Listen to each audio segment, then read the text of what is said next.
차원이 높이가 그게 4차원보다 훨씬 높죠. 부처님의 차원은 이루어 갈 수 없어요. 그래서 부처님을 우상정등자라고 하죠. 위없는 깨달음. 아무튼 부처님께서 이렇게 신통을 보통은 잘 안 쓰세요. 신통을 자꾸 보이면 사람들이 신통에만 맛을 들여가지고 그것만 추구하려고 하는 이기심이 있잖아요, 사람들. 그래서 부처님은 그걸 잘 안 하셨어요. 그러나 지금 현재 역설적인 상담이 나온 이 경우에서는 한번 그런 가끔 쓰기도 하십니다. 보십니다. 자, 그때 사위국에 교만한 바라문이 살고 있었는데 그는 부모의 종선 깨끗하여 흠이 없고 말솜씨가 있으며 7대를 내려오면서 모두 맑고 깨끗하였다.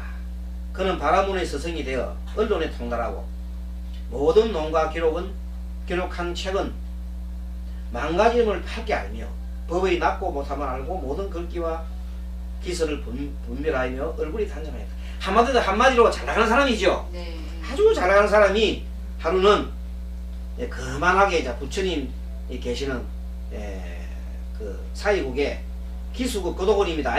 외로움이 돋는 동산 기수국 고도군이라고 그래요. 기수국 고도군에 와가지고 114페이지 지금 사문 고다마가 있는 곳으로 가보자.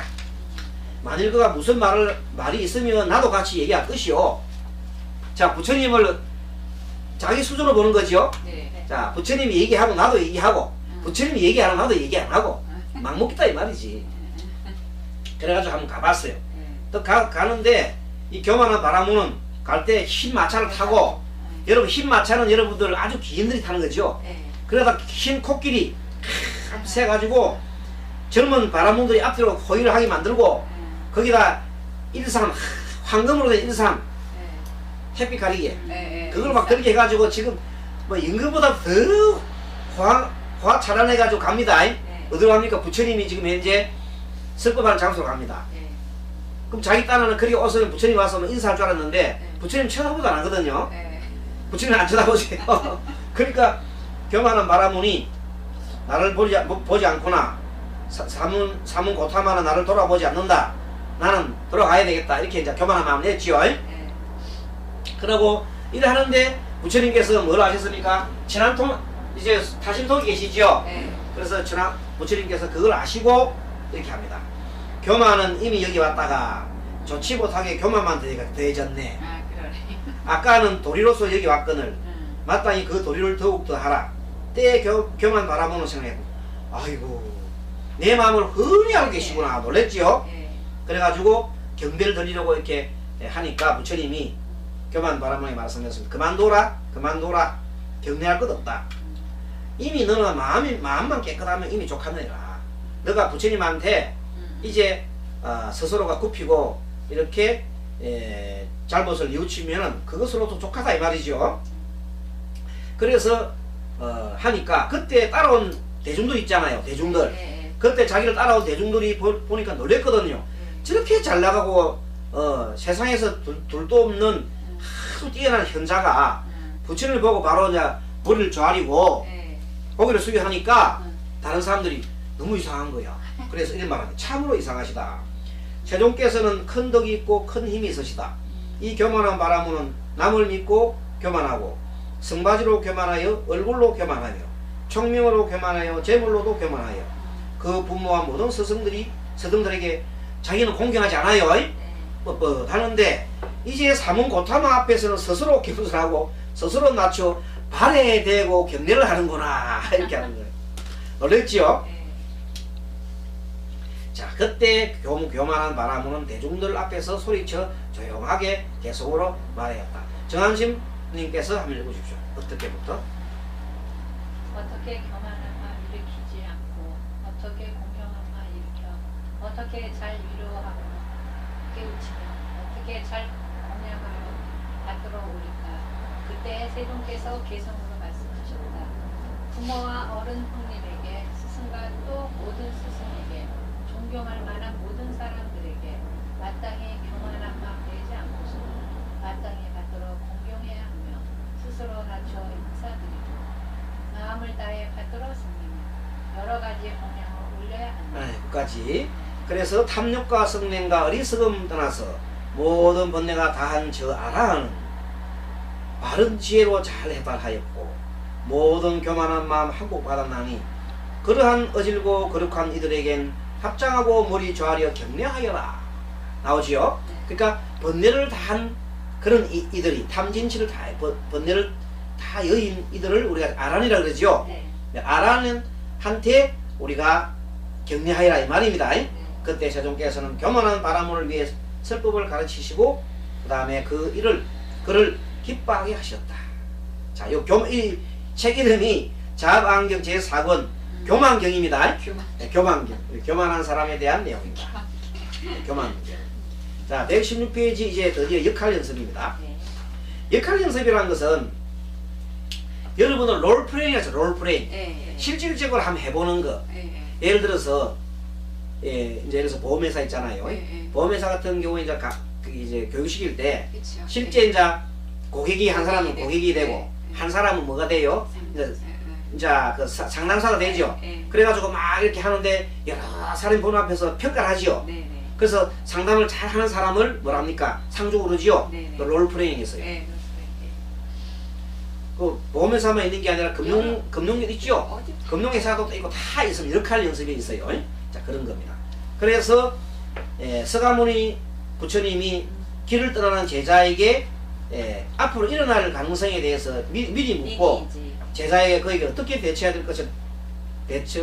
할 것인지 대답함으로써 각오를 다지고 대처 능력을 길러주는 걸 말합니다. 자, 이때 여기는 그 유명한 설법제일 누구예요? 설법제일 불운하존자. 여러분들 공부하시는데 다문제일 저기 안한존자, 지혜제일 저기 사리다. 해공제일 수보리. 이제 좀 하시네요. 그래. 자, 그래서 설법제일은 불운하존자입니다. 불운하가 부처님께 말씀하셨습니다. 나는 이미 간략히 법의 가르침을 말하여 부처님께서 말씀하셨습니다. 나는 이미 간략히 법의 가르침을 말하였다. 너는 어디 가서 머무르고 사느냐? 어디 가서 머무르고 사는가? 이제 어디로 가서 법을 전하느냐 물었어요. 그랬더니 불운하는 부처님께 여쭈었다. 세존이시여, 저는 이미 세존께서 간략히 말씀하신 가르침을 받았나이다. 저는 서방 수로나로 가서 세상에서 놀고 삽니다. 거기 가서 부처님 법을 펴고자 한다 그랬지요. 그래서 서방 부처님께서 말씀하셨다. 서방의 수로니 사람들은 거칠고 모지며 가볍고 성급하여 폐스럽고 산하고 꾸짖기를 좋아한다. 불운하여 내가 만일 그들의 거칠고 모질며 가볍고 성급하며 폐스럽고 산하고 꾸짖기를 좋아하며 헐떡고 떠자가 빠졌습니다. 헐떡고 욕하는 말을 들으면 어떻게 하겠느냐 했더니 세존이시여, 만일 서방의 수로나 사람들이 흉악하여 눈앞에서 나무라고 꾸짖으며 헐고 욕하면 저는 이렇게 생각하겠나이다. 이 서방의 수로나 사람들은 어질고 착하며 지혜가 있다. 비록 내 앞에서 거칠고 모질며 폐스로 사나워서 꾸짖더라도 나는 아직 그들이 손이나 돌로 나를 치는 것을 보지 못하였다고.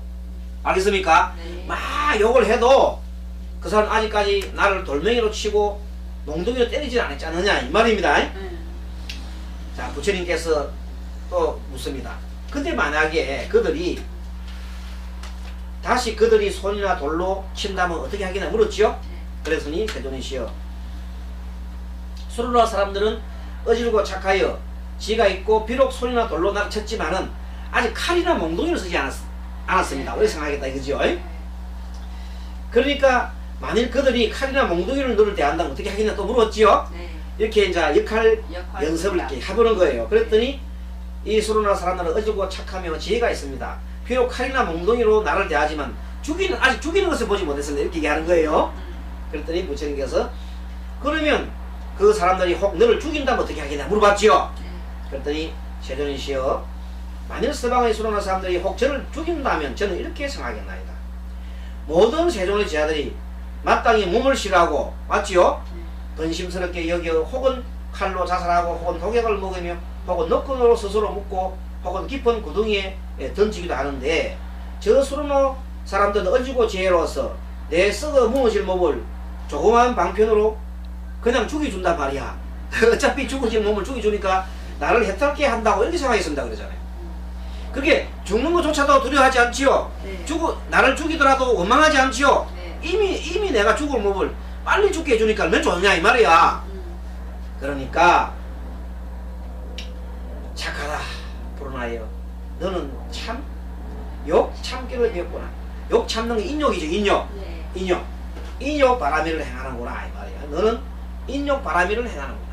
참 너는 욕 참기를 배웠고 너는 이제 수로나 사람들 속에 가서 살 수 있을 것이다. 그렇죠? 네. 이 정도로 하는데 어떻게 못 살겠습니까?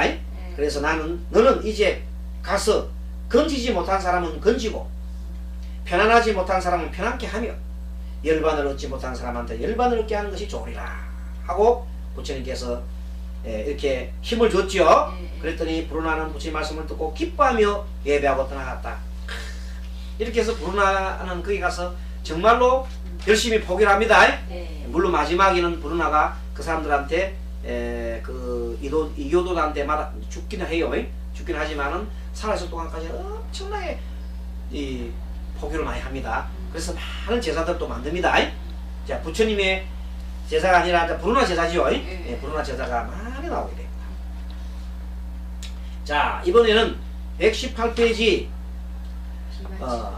자, 비만 치료에 대한 공부입니다. 여러분 요즘도 비만 치료가 굉장히 뜨고 있죠. 네. 요즘 뭐 살 빼려고 온갖 일을 많이 하잖아요. 그래요. 옛날 부처님 당시 어떻게 부처님께서 비만 치료 하시는지 보겠습니다. 내담자가 불화세나식 구왕입니다. 몸이 비만하여서 불편해지자 서가모니가 그의 비만을 직면시키고 개성을 지녀 자기 지시식 방법으로 비만을 치료하게끔 하는 내용이었다. 자기 지시식 방법. 어느 때 부처님께서는 사이국 제다숲 외로운이 돕는 동산 기수급 고독이나 그래요. 기수급 고독원에 계셨대. 프라세나식 왕은 몸이 비대해 온몸에 땀을 흘리면서 부처님께 나아가 부처님 발에 머리를 조아리고 한쪽에 물로 앉았는데 숨이 차서 시시거렸다. 옛날 인간인들도 부처님 앞에는 발이 저래요. 자, 그때 읽어보시면서 우리 해리만 보사님께서 그때 세존께서는 왕에게 말씀하셨다. 대왕은 몸이 매우 비대하오. 대왕은 여쭈었다. 그러하나이다. 세존이시여, 저는 몸이 비대한 병이 있나이다. 그래서 이 몸이 매우 비대하기 때문에 참기스럽고 귀찮고 괴롭나이다. 세존께서는 곧 개송으로 말씀하셨다. 마땅히 스스로 조심하여 먹을 때마다 절제의 양을 알아라. 그러면 받은 고통 줄이고 편히 소화의 목숨을 보존하리라. 네, 그때 먹을 때마다 절제를 해서 양을 알아라 이 말이 가로 열고 삽디하라 이 말이에요. 알아차림하라 이 말이에요. 그렇게 막 먹고 싶을 때 막 억지로 먹지 말고 내가 지금 배가 너무 심하게 고프구나. 그럼 막 입에 막 엿지 말고 그래도 적당히 먹어야지 이렇게 해야 됩니다. 참 먹는 게 잘 안 된다고 그래요. 먹는 게 잘 안 된다고 그래요. 때에 수다사라는 젊은이가 그 자리에 앉아 있었다. 프라세나식 왕은 수다사에게 말하였다. 너는 이제 세종께서 말씀하신 개송을 받들어 가졌다가 밥때가 될 때마다 나를 위해 외우겠는가 물었어요. 만일 그렇게 하면 10만 금을 줄 것이요. 또 항상 밥을 주리라. 그래서 수다사 좋지요. 그만 하면 좋잖아요. 그래서 수다사가 왕에게 하였다. 명령대로 하겠나이다. 외우겠나이다. 그래서 그 내용이 뭐냐면 마땅히 스스로 조심하여 먹을 때마다 절자의 양을 알아라. 그러면 받는 고통 줄어들고 편히 소화해 목숨 보존하리라. 요겁니다. 한번 같이 읽어보겠습니다. 같이. 마땅히 스스로 조심하여 먹을 때마다 절제의 양을 알아라. 그러면 받는 고통 줄어들고 편히 소화해 목숨을 보존하리라. 그렇죠? 이 개성을 계속 애우는 거야. 맨날 외워야 돼. 맨날 그러는 거야. 밥 먹을 때마다. 밥 먹을 때마다 이제 적어놓고 오늘 적어놓고 해봅시다 우리도. 네네. 프라세나식 왕은 부처님 말씀을 듣고 기뻐하면서 예배하고 떠나갔는데, 자, 때에 수다사는 왕이 떠난 줄 알고 세존 앞에 나아가 말씀하신 개송을 받들고 왕이 식사할 때가 되면 밥 때마다 개송을 외우면서 대왕 앞에 서 있습니다. 부처님 세존 열애 정등각께서는 아시고 보시는 바대로 이런 개송을 말씀하셨나이다 하면서 사람은 마땅히 스스로 조심하여 먹을 때마다 절제해 양을 알아라. 그러면 받는 고통 줄어들고 편히 소화해 목숨 보존하리라 하고 이해합니다. 그러니까 브라세나시 왕이 밥을 먹다가도 그 개속을 듣고 네. 부처님 말씀을 지켜야 되잖아요. 네네. 그래서 참는 거예요. 그래서 시일이 지나자 차츰 몸이 야해지고 가늘어져 얼굴이 단정하게 되었다. 살 빠진 거죠. 네. 한 6개월 하고 나면 살 빠지겠죠. 그렇게. 네. 네, 그는 누가 위해서 세존이 계신 곳을 향하여 합장 공경하고 오른쪽 무릎을 땅에 대고 3번 이렇게 말하였다. 뭐라고 했나? 부처님 세존 열애 정등각계 기하고 경례하나이다. 부처님 세존 열애 정등각계 기하나이다. 부처님 세존 열애 정등각계 기하나이다. 3번 했다 그러면 네. 그 말입니다. 네. 내가 현세의 이익과 후세의 이익과 현세와 후세의 이익을 주셨나이다. 음식 먹을 때 양을 절제할 줄 알기 때문입니다. 그렇죠? 네. 참 여러분들 정말로 이것도 한번 해봅시다. 네. 그러니까 이 음식을 잘 조절하고 그 다음에 탐심 중에 가장 큰 탐심이 자 식탐 식욕. 그 다음에 성욕이라고 그래요. 성욕. 성욕, 명예요. 명예욕, 수면욕 다 있는데 그 중에서 제일 먼저 해야 될 것이 식탐이에요. 식탐을 조절하면 성욕이 줄게 돼 있어요. 성욕이 줄게 되면 명예욕이 줄어들고 명예욕이 줄어들면 잠도 줄어듭니다. 네. 그렇죠. 수면욕. 재물. 제일 중요한 게 뭐라고요? 식탐. 식탐부터 줄여야 돼요. 식탐은 생명에 대한 애착심이거든요. 네. 그것이 줄게 되는 것입니다. 무슨 재탐. 재탐도 거기 들어가는 거. 네. 식탐으로부터 재탐까지 일어나는 거. 네. 그래서 재탐 때문에 이리 자, 재탐 때문에 요즘 세상 망하지요. 네. 금년에는 우리나라 사람들이 사람이 죽고서.